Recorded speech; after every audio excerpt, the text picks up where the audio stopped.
Welcome back to the shop floor. This image captures the divide in modern manufacturing. On the left, the pristine world of financial data. On the right, the dusty reality of the industrial maintenance shed. Corporate leadership runs the entire enterprise on a single, dangerous assumption. They treat the fixed asset register, the FAR, as the absolute ground truth of their production capacity. Statutory auditors sign off on this ledger year after year, yet massive discrepancies exist just a few hundred yards away from the main production line. In heavy manufacturing, up to 10% of a facility's actual equipment can be completely invisible to both financial oversight and operational management. We call this shadow inventory the zombie asset. These are heavy, fully functional machines that have been administratively erased from the books, yet physically retained on site. You won't find them on the active factory floor. They are hidden away in the dark, forgotten corners of the maintenance sheds. This represents a breakdown in the data flow between operations and finance, exposing the corporation to 4 massive operational and legal risks. Trusting a financial abstraction over physical reality creates a false sense of security. Unrecorded operational assets quickly become unmonitorable corporate liabilities. This timeline diagrams exactly how a massive industrial machine becomes a ghost. To understand it, we have to decouple what the enterprise records from what the enterprise actually does. The cycle starts with a trigger event. A critical machine breaks down, and operations determines it cannot be immediately fixed. In the information layer, operations requests a replacement. Finance approves the expenditure and adds the new asset into the fixed asset register. To clear the books, finance writes off the broken machine as scrap. In the enterprise system, the old machine ceases to exist. But down on the shop floor, physical mass doesn't disappear with a keystroke. Engineers simply move the broken machine into the maintenance shed.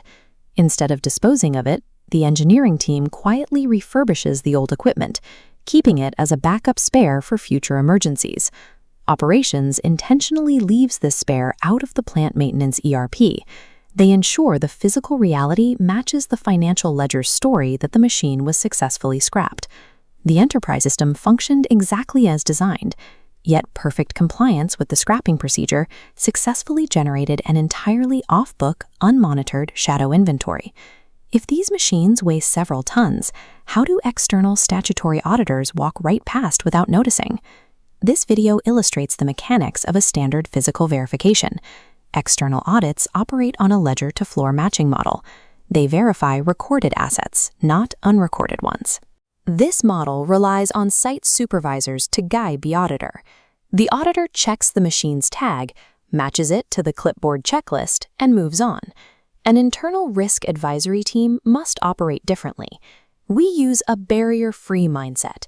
Instead of matching a list to a room, an internal auditor scans the physical space to verify if the existing assets are listed. We flip the verification flow. Statutory audits operate in a closed loop of confirmation bias, leaving them blind to administrative erasures. Uncovering shadow inventory requires a different investigative approach. Operations teams will argue that they essentially gained a free spare part. This network graph shows the exact opposite. Unrecorded assets are unmanaged liabilities, radiating risk across multiple business units. The first threat is risk 1, the invisible theft. Because the machine has no ERP presence and is erased from the FAR, someone can physically load it onto a truck and sell it. No systemic security alarm will sound, and no ledger discrepancy will trigger. The next financial threat is risk 3, cost center bleeding.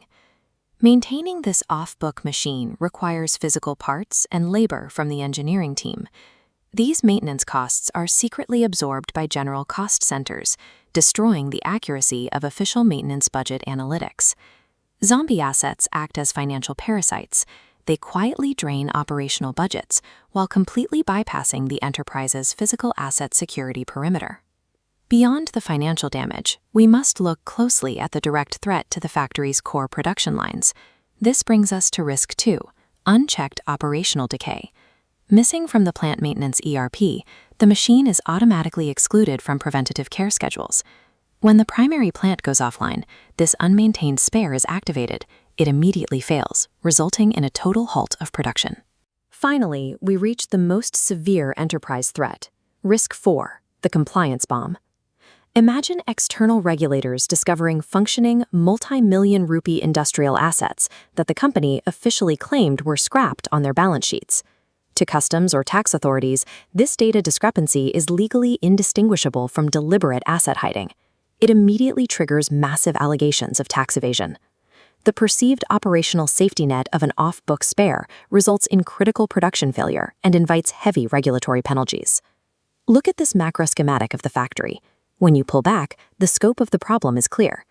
These assets emerge when a fractured architecture isolates operational realities from financial reporting. Closing this gap requires moving beyond the checklist-driven statutory audit process and adopting a methodology designed to find these voids in the record. Finding these hidden risks is only step one. The true engineering challenge for an internal auditor is implementing process controls that force these assets back onto the ledger without paralyzing current factory operations or triggering immediate tax audits. Identifying a risk proves you can read a system. Architecting a non-disruptive cure is what separates a basic compliance checker from a master risk advisor. How would you solve this? Drop your solutions in the comments, and we'll cover the exact process controls in Part 3.